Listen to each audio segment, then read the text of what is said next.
ఇందాక మనం మిక్సీ చేసి పెట్టుకున్న వంకాయ గ్రేవీ కూడా ఇలా వేసేయండి. కొంచెం టమాటాలు ఉన్నాయి కదా, ఇవి కూడా వేసేయండి. కొంచెం 1 స్పూన్ సాల్ట్ వేసుకుంటున్నాను నేను. కొత్తిమీర కూడా ఇదిగోండి చక్కగా మగ్గిపోయింది చూసారా మొత్తం టమాటాలు.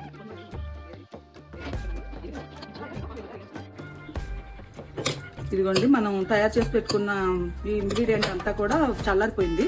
ఇందులోకి పెరుగు వేసేయాలన్నమాట. చల్లారాక వేసుకోవాలి. చూడండి ఎంత కలర్ఫుల్గా వచ్చిందో. అంటే మరి కొంచెం పలచగా ఉంది. గేదె పాలు పెరిగే కానీ కొంచెం మజ్జిగ అంత పలచగా ఉంది. మీరు గట్టి పెరుగైనా వేసుకోవచ్చు, చాలా బాగుంటుంది. మా ఇంట్లో ఉన్నదే వేసాను నేను. చూడండి ఎంత అందంగా ఉందో.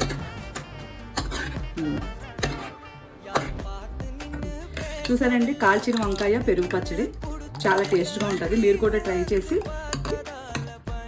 నా వీడియోని లైక్ చేసి నా ఛానల్ని సబ్స్క్రైబ్ చేయండి.